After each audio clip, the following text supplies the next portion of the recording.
Para afrontar los problemas de la vida cotidiana, solemos preguntarnos, ¿de qué somos capaces? Quizá no podemos contestarte esa pregunta a vos individualmente, pero sí podemos hablar de nuestras capacidades nacionales, nuestras capacidades que tenemos como país. Así que, hoy les damos la bienvenida a un nuevo episodio de ¿De qué somos capaces? Y hoy justamente nos toca una cuestión que impacta directamente sobre nuestra vida cotidiana, en lo que hacemos al día a día como comer, porque vamos a hablar de soberanía alimentaria. Y justo un 9 de julio, que es nuestro día de la independencia, y está con nosotros la compañera Miriam Gorban, le decimos Quita, es doctora de la UBA y militante. Y para arrancar, estuvimos revisando un poco sus dichos, sus declaraciones, su forma de ver las cosas, y nos encontramos con esta frase que dice: no seremos soberanos si no alimentamos a nuestro pueblo. Así que, bueno, Quita, abrimos con esa frase y lo que quieras que tengas para decir sobre eso. Muchas gracias por la invitación y la verdad, hoy es un día especial, es el Día de la Patria. Y bueno, y la independencia y el concepto político de patria está vinculado desde ya al problema soberano. Lo que pasa es que este año nos encuentra en una encrucijada y en una situación un poco complicada desde el punto de vista político, económico y social. Primero porque estamos en medio de una crisis económica, gran parte heredada, con una gran deuda, y a la que se ha sumado una crisis sanitaria por la pandemia desde hace más de un año. Yo misma digo, desde hace un año no conozco la vereda de mi casa, es la primera vez que me sucede semejante cosa, pero bueno, acá estamos, esto nos sigue comunicándonos, y hoy con una gran alegría yo les estoy hablando desde Lomas y acabo de recibir un correo donde dice que nuestro querido Hospital Gandulfo se ha realizado un implante, una operación de elevada complejidad de neurocirugía que ha sido exitosa. Entonces por eso realmente me alegra, me emociona y me enorgullece ser argentina hoy y ser lomense hoy también. Bueno, entonces, ¿por qué decimos y hacemos esta afirmación?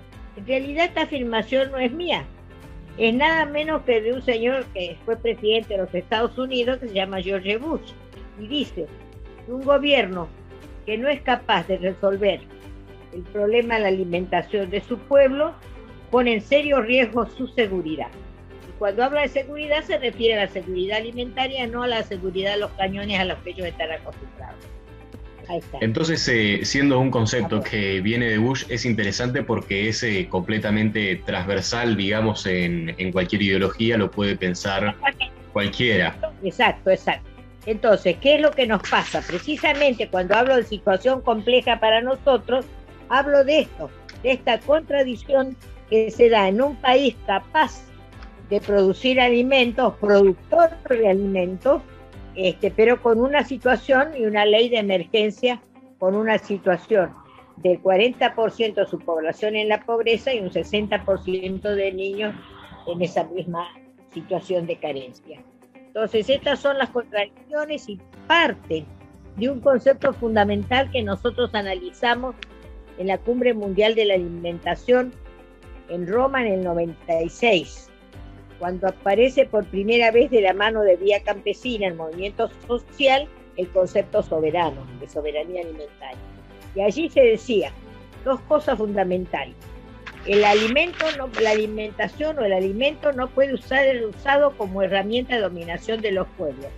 Bueno, vale la pena tener en cuenta precisamente que eso lo dijimos cuando se estaba amenazando con bloquear a Irak en la primera de las guerras, precisamente Bush padre, y con el eterno bloqueo que tiene Cuba y que hoy amenazan a otros países. Entonces, siguiendo, digamos, con ese concepto, también respondo al latiguillo de que producimos para 400 millones de habitantes, y eso no es justo, porque no es así. nuestra producción en el 80% es de monocultivo y de monocultivo de commodities, basados en la extensión de la frontera agrícola, en la producción con veneno de un solo cultivo que es la soja, a la que agregamos también el maíz transgénico. La transgénesis en general lo que exige es la producción con agrotóxicos o como veneno. Y en los últimos tiempos, en estas contradicciones que nos toca vivir, también se da la aprobación del trigo transgénico en condiciones similares a las de la soja, que requiere un veneno, un plaguicida, no es un fertilizante ni un fitosanitario, un plaguicida que es peor también en cuanto a los daños que el glifosato. Entonces, estas son las contradicciones que tenemos, como dije. Mientras tanto, esta extensión agrícola para los commodities, porque una vez más, desde nuestro nacimiento como nación, estamos mirando el mercado externo, estamos mirando la exportación y descuidamos el mercado interno. Por supuesto que para extender la frontera agrícola destinada a los commodities, reducimos la producción de los cereales que sí usamos en nuestra alimentación cotidiana, en especial el trigo, la cebada, el centeno, la avena. Tomo dos ideas principales, que son la soberanía alimentaria, como que un país pueda producir por su propia cuenta o acceder a todos los alimentos necesarios para tener una población bien comida, bien nutrida. Y el problema que vos marcabas, esta contradicción que tenemos en Argentina, que somos un país altamente capaz de producir los alimentos que necesitamos, pero los orientamos, hacia el mercado externo o hacia ganancias que no tienen que ver con el bien público. No, y al mismo tiempo ganancias y beneficios que van a pagar a un núcleo muy reducido y concentrado de carácter monopólico y transnacional. Entonces, de esto se trata que la soberanía alimentaria está vinculada a la soberanía política y que nosotros tenemos realmente con algo tan básico, ¿no? Situaciones elementales. Cuando hablamos de soberanía estamos hablando de política desde ya, pero esa soberanía además nos atraviesa en todos los órdenes, en el social, en lo económico, en lo cultural, en lo geográfico, en lo climático, es decir, tiene todas las aristas habidas y por haber que requiere ser productor de alimentos. Y entonces vienen acá algunas características como país. Nosotros tenemos una situación privilegiada como país por la situación geográfica y climática, que hace que al tener desde las dos temperaturas extremas, frío-calor, tenemos la posibilidad de hacer una diversidad muy grande, podemos cultivar cualquier cosa en cualquier parte, y eso hace que estemos exportando cerezas desde Santa Cruz o arándanos desde Tucumán, por ejemplo.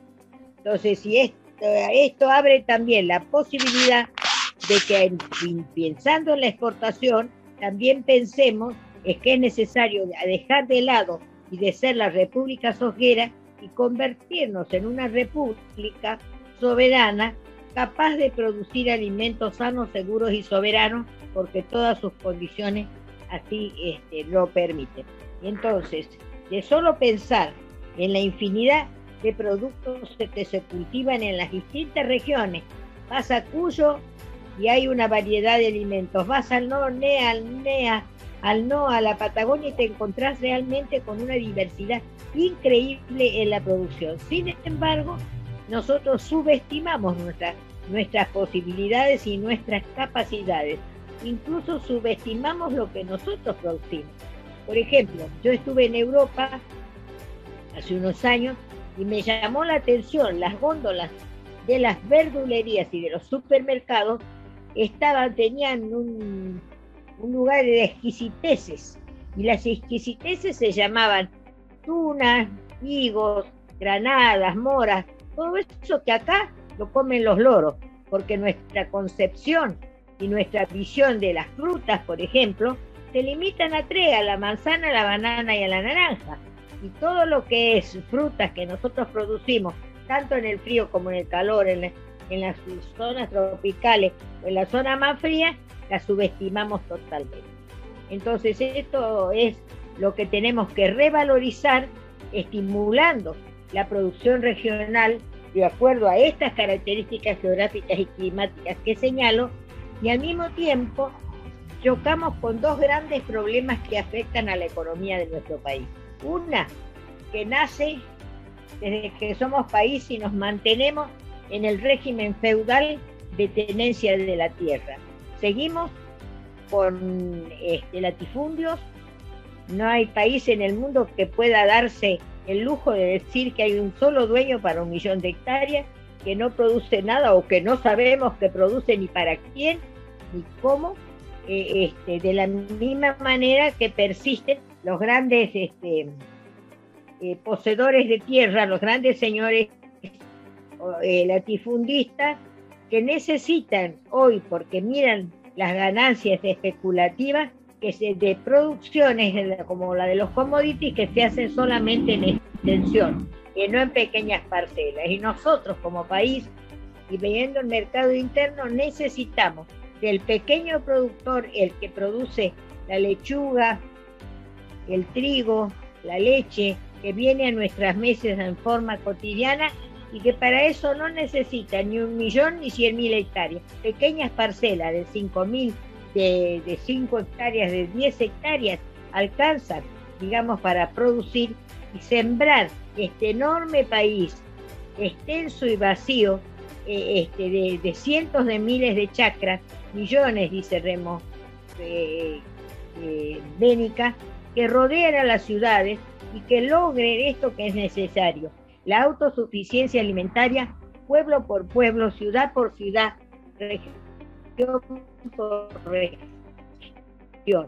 Es decir, que tengamos ciudades que tengan su propio tambo, que tengan su propio centro de faena artesanal, como se llaman los viejos mataderos, como les decíamos antes, que tengan y estén circundadas por chacras y por quintas, y no que recorran cientos de miles de kilómetros para llevar de una punta a la otra de este país extenso, o la papa, o la lechuga, o la fruta cítricas desde Salta a la Patagonia, o la cereza de la Patagonia a Salta, por ejemplo, ¿no? Entonces tenemos... Este es el problema de nuestra economía, a la que agregamos el problema de la inflación. Entonces, que no se resuelve con precios máximos ni con precios cuidados, evidentemente, sino metiéndole la mano en el bolsillo de los verdaderos formadores de precios. Nosotros tenemos en nuestro país 4 grandes empresas que concentran en sí la comercialización de alimentos básicos, como la hierba o como los fideos. Molinos tiene 4 marcas de hierba y concentra todo lo que es harina y de fideo.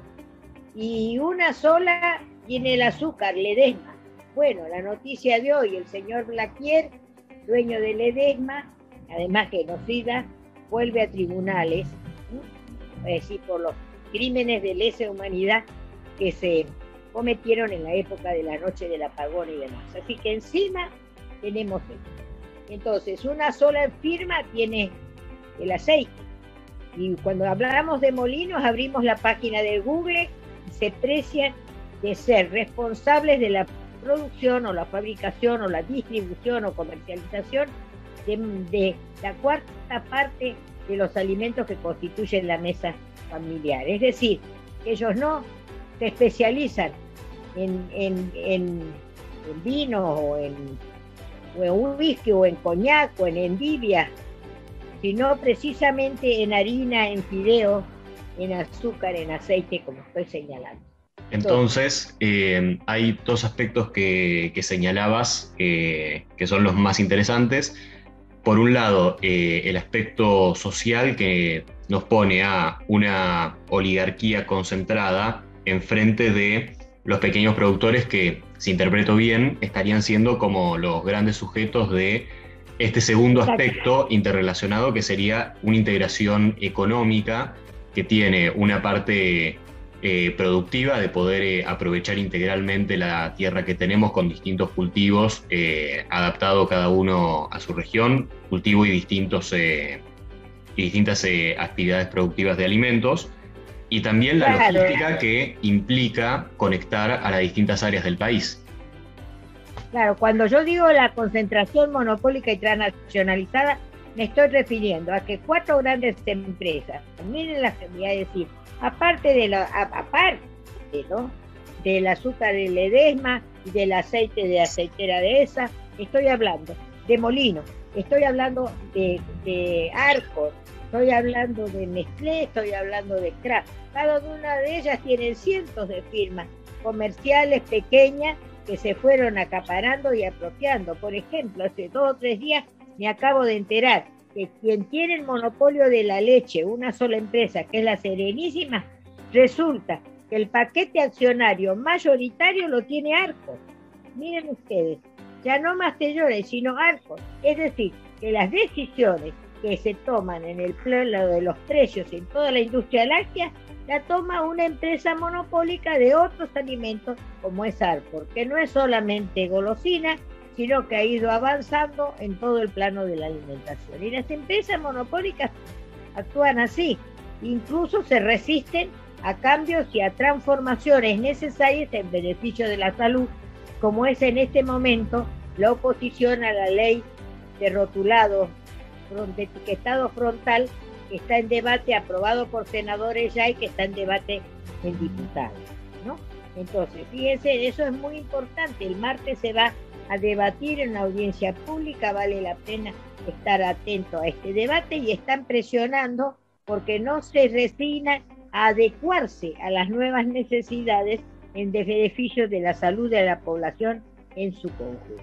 Y entonces tenemos esta situación que tenemos que pensar, por ejemplo, que tenemos que hacer una campaña por alimentos saludables que tengan, por eso es el etiquetado frontal, restricción, porque son alimentos con exceso, los altamente industrializados o ultraprocesados, como les llamamos, excedentes en azúcar, en sal, en grasas trans y en calorías. Y bueno, entonces, por ejemplo, buscar alimentos sanos sería alimentos que no sean excedentarios en estos nutrientes. Pero entonces, ¿qué hace la industria? Por ejemplo, son capaces, como lo hizo Philip Morris, de procesar y enjuiciar a un país soberano como Uruguay por su campaña para la restricción del consumo de tabaco en beneficio de su población y para evitar la incidencia del cáncer de pulmón. Y entonces, ¿pero qué hace Philip Morris? ¿Está perdiendo plata porque se consume menos tabaco? No, directamente hace sus inversiones ahora en alimentación en lugar de tabaco. Ellos se adecúan porque tienen el poder económico y en función de eso presionan a las instituciones y a veces presionan en el sentido de tomar resoluciones que solo los benefician a ellos en cuanto a la acumulación de lucro y no a la acumulación de salud.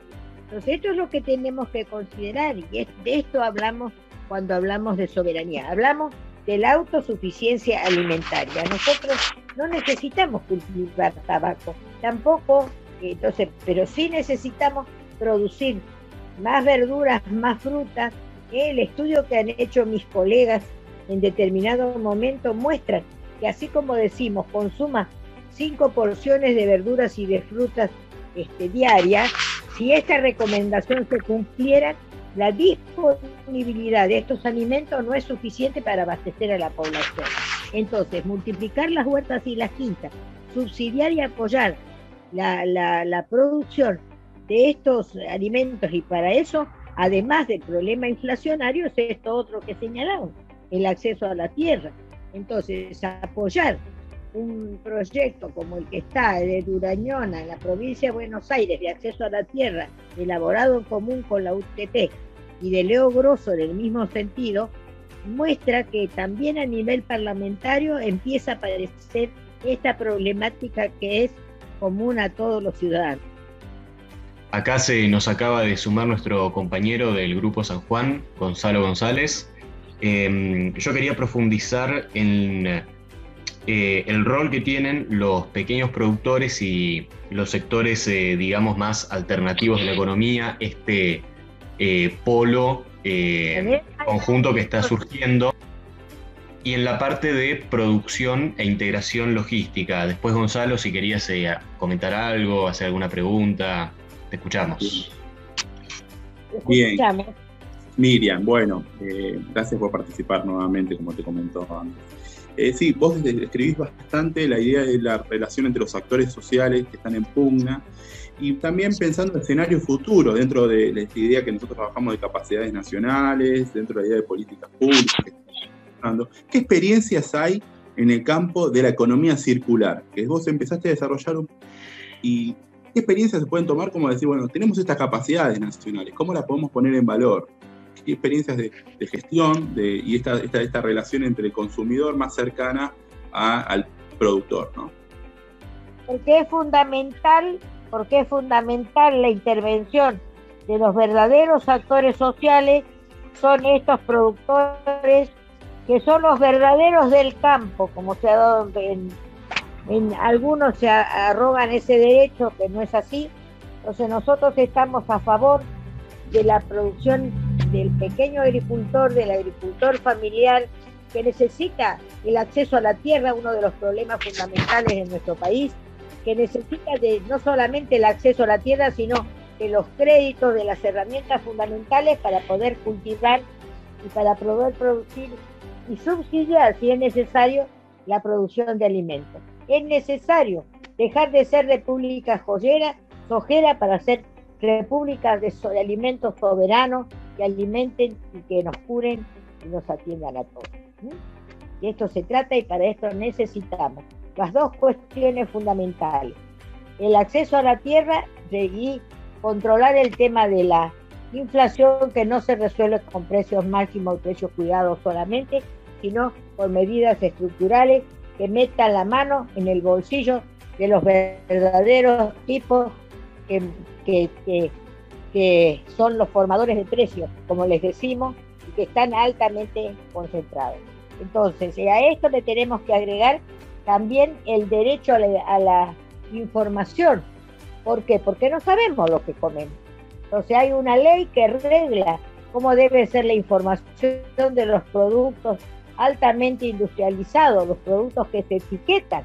Los alimentos frescos no tienen etiquetas desde ya, y esto no se está cumpliendo. Por primera vez nosotros tenemos, desde el ministerio empiezan a aparecer multas, incluso a grandes transnacionales como Nestlé, precisamente por no respetar estas indicaciones, pero que al mismo tiempo a esta ley general que tenemos, no me acuerdo el número, tenemos que sumarle el debate de la ley de etiquetado frontal, que es una ley de advertencia, porque advierte a través de símbolos, digamos, el exceso de nutrientes que afectan la salud, como el azúcar, como la sal, como las grasas trans. Excelente, Gita. Ya nos queda poco tiempo y quería poder cerrar o profundizar con alguna reflexión a futuro, desde cómo proyectás desde la realidad actual y desde lo que se está generando en términos de nuestras capacidades nacionales. ¿Cómo ves el futuro de una Argentina alimentariamente soberana, por así decirlo? Bueno, yo soy optimista, porque a partir de que esta temática entró al debate parlamentario, me da esperanza, porque hasta ahora esta temática no estaba presente. Y tenemos en debate la ley de etiquetado frontal, y tenemos en debate un apoyo a la ley de agroecología, y si tenemos en debate una ley de alimentación saludable, que incluso va mucho más allá que la información, que habla de los entornos saludables, tengo esperanza, y tenemos que apoyarlas con todo entusiasmo, porque es necesario legislar en este ámbito para proteger la salud del conjunto de la población. Y además apoyar iniciativas que tienen rango de ley, como en la provincia de Misiones, las huertas escolares, y el lema es una huerta, una escuela, que apoyan los centros artesanales de faena, que eran los viejos mataderos, y que apoyan las ferias, que tenemos que multiplicar de productores y consumidores, este enlace que hay que hacerlo barrio por barrio, día por día, para que tengamos acceso directo, sin intermediarios, a los alimentos de mayor calidad nutricional. Y al mismo tiempo a un precio que esté de acuerdo con los salarios actuales, que están congelados por efectos de la pandemia. Importante, no quita como reflexión, planteo, en este Día de la Independencia estar hablando todavía de soberanía alimentaria. Digo, ¿qué deuda todavía tiene la democracia, ¿no?, frente a esta temática? ¿Qué deuda tiene la democracia? Claro, es el debate parlamentario, la discusión democrática y la participación, que sea participativa. Cuando es participativa, cuando participamos productores y consumidores, cuando participamos desde la academia o desde el surco, realmente entonces sí podemos aportar en forma amplia, participativa y democrática. Y eso nos va a dar garantía desde ya.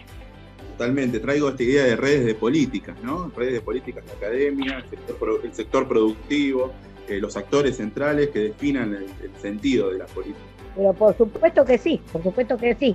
Ser soberano es legislar en el sentido de que involucre al conjunto de la población y que no nos limite ni por sectores sociales ni por ingresos económicos. Es decir, que pueda comer el tomate fresco tanto el obrero como el señor que está sentado en un sillón diplomático, no sé, pero que sea abarcativo para todos, ¿no? Y entonces ahí entra también en discusión otros problemas como el IVA aplicado a los alimentos, que eso sí es un debate a posteriori, para decirlo, a posteriori.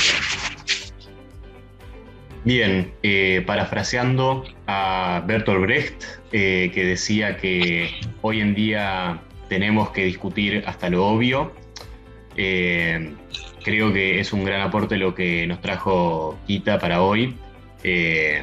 No vamos a poder lograr ser una gran nación si nuestro pueblo no está bien alimentado y si no tenemos un buen polo y una buena integración productiva y logística para que podamos acceder a los mejores alimentos que podemos producir. Así que con esto nos despedimos, les agradecemos, muchas gracias Kita por tu tiempo y por una exposición tan integrada y apasionada. Para todos, gracias. Muchas gracias, gracias Gonzalo también. Gracias por todo. Adiós.